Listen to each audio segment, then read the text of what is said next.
Terima kasih. Pak Tato, ini kita ingin selalu sebenarnya diajain, namun karena keterbatasan waktu, jadi kita akan masuk pada sesi terakhir, ini closing statement.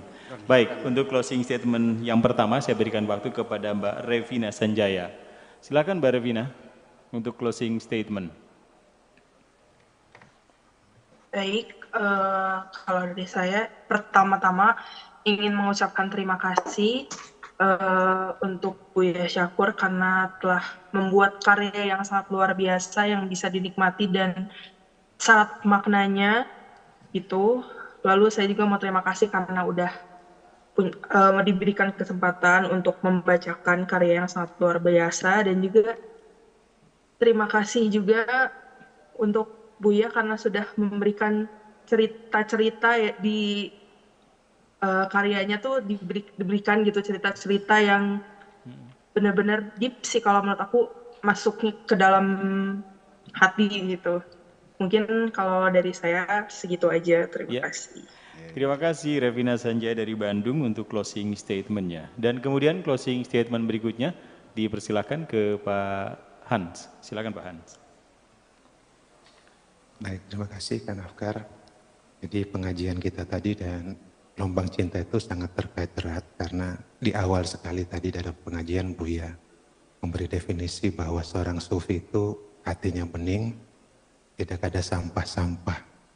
Dan rupanya kalau ditarik ke dalam psikologi, sampah-sampah itulah yang kemudian mengganggu kita dari dalam. Sudah menumpuk sekian lama, tapi kita kemudian merasa enggak nyaman dengan diri sendiri. Saya kira itu poin konektor penghubung yang saya tangkap hari ini. Saya kira begitu Kang Afkar. Terima kasih Buya. Terima kasih Pak Hans untuk closing statement-nya, dan kemudian waktu saya berikan ke Pak Tato untuk closing statement. Terima kasih Kang Afkar, mohon izin Buya, Prof. Han. Pemirsa, saya akan sedikit meramu pertemuan malam ini baik dari kajian kitab maupun gelombang cinta. Tadi Pak Kiai Syihab menanyakan seperti apa wali yang disyaratkan menurut Syekh Abdul Qadir Al-Jailani. Kalau saya mengamati dialog malam ini, Buya pernah punya pilihan mau seperti apa. Beliau mengatakan aku tidak mau menjadi apa-apa dan tidak punya keinginan apa-apa. Jadi kalau wali itu seperti itu, nggak bakal mau dan tidak pernah mengaku. Nah Pak Kiai Syihab, kalau saya mengaku, wali itu konon katanya selalu rendah diri dan yang terakhirnya tetap pintunya melalui tahapan-tahapan syariat, taat terhadap syariat. Jadi sebenarnya wali itu Pak Kiai Syihab namanya itu tato, orang yang tawadu dan toat. Tawadu dalam arti rendah hati, toat dalam syariat. Jadi enggak usah jauh-jauh, tato itulah wali gitu. Kalau Buya nggak bakal ngaku, maksudnya wali kelas gitu ya. Berikutnya ada kajian stilistika, pemirsa. Stilistika itu gaya bahasa sastra yang diungkapkan oleh para pengarang untuk mengungkapkan karya-karyanya. Ada dua stilistika yang akan saya sampaikan di kesempatan kali ini. Ada stilistika genetik, ada stilistika deskriptif. Apakah itu deskriptif mulai dari morfologisnya, ada sintaksisnya, ada semantiknya dan seterusnya. Saya cukup membatasi dari stilistika genetik. Itu perpaduan antara cara pandang sastrawan khas secara pribadi. Tadi kan tato, nih saya punya tulisan. Buya juga pernah membuat tulisan Arab, kalau saya tulisan Latin.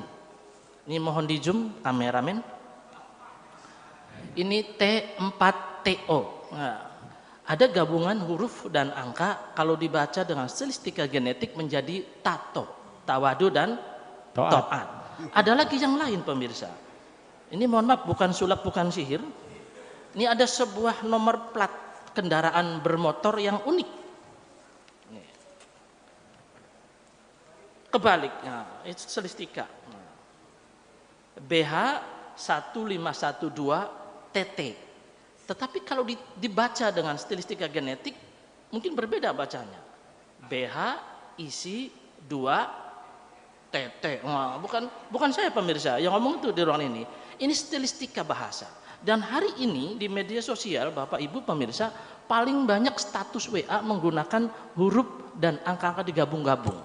Oleh karena itu nikmati hidup ini sebagaimana layaknya kita di panggung sandiwara. Itu Kang Afkar, mohon maaf. Baik. Ya, terima kasih Pak Tato untuk beberapa hal yang sudah disampaikan dalam closing statement malam hari ini. Selanjutnya ke Buya Syakur, silakan untuk closing statement. Iya, saya ingin mengatakan yang kurang dibahas ya. Mengendalikan keinginan-keinginan. Itu kunci bahagiaan. Sebab bagaimanapun, berapapun hartamu, kalau keinginanmu tidak dikendalikan, tidak akan pernah cukup. Ketika Anda punya uang 10 triliun, cukup enggak? Ya. Enggak tahu. Saya nanya, apa keinginanmu?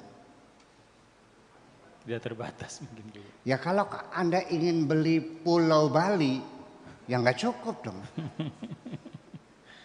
Atau Anda ingin punya istri 4, yang satu istri diberikan istana, ya kan, bikin pabrik semuanya, ya nggak cukup juga. Nah, sejak kapan keinginan itu muncul? Waktu kita lahir, ini psikologi anak-anak, kan belum punya keinginan. Rasa takut saja kan baru muncul tahapan awal kan dengar suara yang keras, melihat wajah yang asing, itu aja kan baru aja. Ya, cenderung pada jenis lain kan di belakangan kalau sudah masa puber kan. Ya. Nah, keinginan ini sendiri sesungguhnya tidak semulus itu. Kita ingin mengontrol, ya, mengendalikan keinginan, tapi seringkali keinginan itu muncul dipaksa. Siapa yang memaksa? Itulah orang-orang yang tidak bermoral, menawarkan komoditas-komoditas produksi pabriknya melalui iklan-iklan di tengah jalan yang sebesar-besar gajah melintang di tengah jalan dengan videotron dengan yang sebesar gajah, dipasang spotlight, ditambah dengan gambar wanita yang cantik-cantik yang buah dadanya kelihatan. Kita dipaksa untuk melihat. Dari situ lalu kita ingin. Itu kan untuk membangunkan keinginan Anda. Betul. Apakah advertensi periklanan tidak perlu ditertibkan? Yang mengganggu kenyamanan kota. Ada nggak penertibannya undang-undangnya? Belum kan? Belum terpikir kan? Nah kita juga sama. Jadi karena kita melihat sesuatu.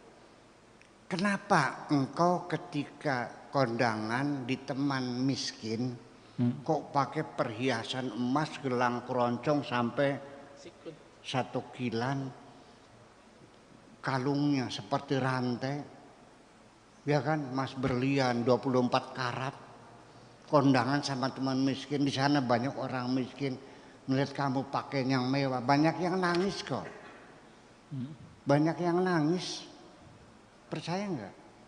Ya mereka juga ingin pakai macam itu. Jadi jangan sok ngiming-ngimingin orang kan gitu. Iya. Iya. Sampai sorga pun itu mengiming-iming juga supaya kamu kepengen masuk sorga.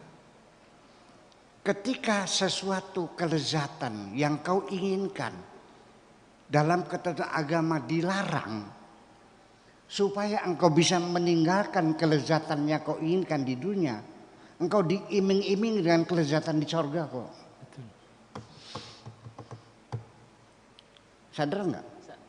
Bagi orang-orang yang pemabuk minuman keras dan itu ternyata dilarang, supaya mereka teguh hatinya meninggalkan alkohol, meninggalkan minuman keras, dijanjikan di alam Al-Quran bahwa di surga juga banyak arak kok.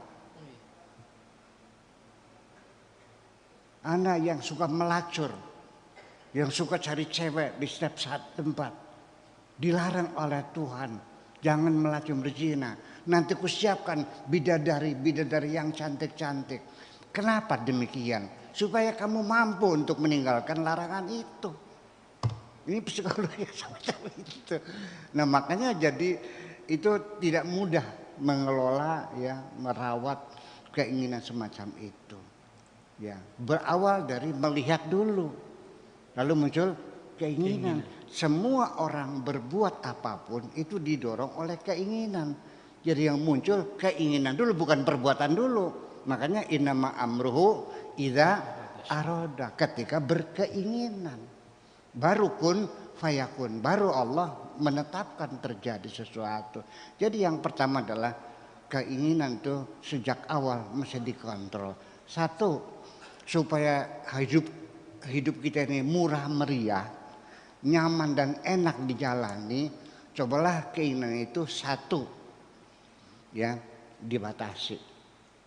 Dua, berdasarkan skala prioritas dan standarnya standar yang paling minim supaya nyaman. Standar paling rendah. Saya ulang lagi, perlu kawin nggak? Perlu.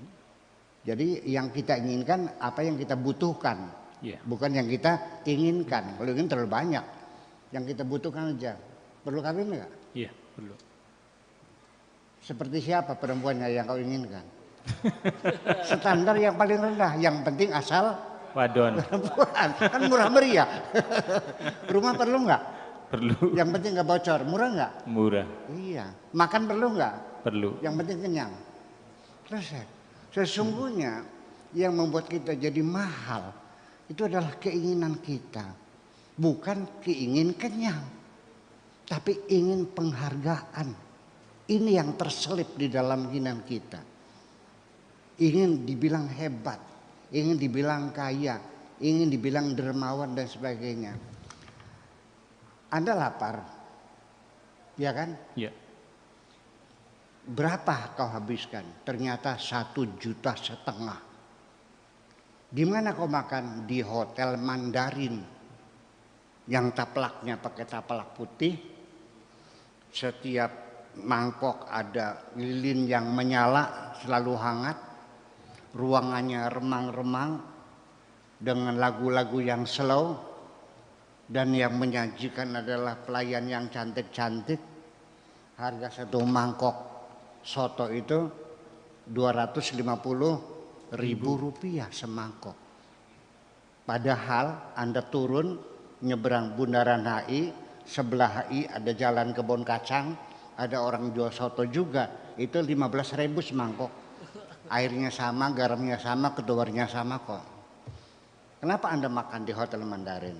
Karena Anda ingin dihormati. Jadi akhirnya ternyata yang paling mahal itu adalah keinginan untuk dihormati. Terima kasih. Luar biasa. Ingin hidup bahagia atau ingin hidup kita bahagia, nyaman dan juga murah meriah, kendalikan keinginan, itu kuncinya.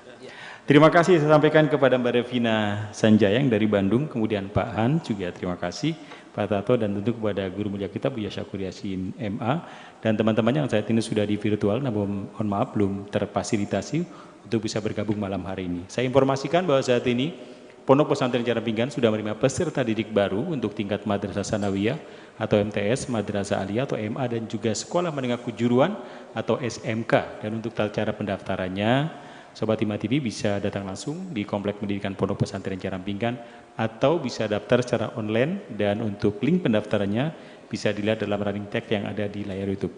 Baik, demikian kebersamaan kita hari ini pada kajian Kitab At-Qorobani pada kesempatan Ahad 7 Mei 2023, dan akhirnya saya Afkar dan saya Tato mengucapkan salam damai bahagia Indonesiaku. Assalamualaikum warahmatullahi wabarakatuh. Salam warahmatullahi wabarakatuh.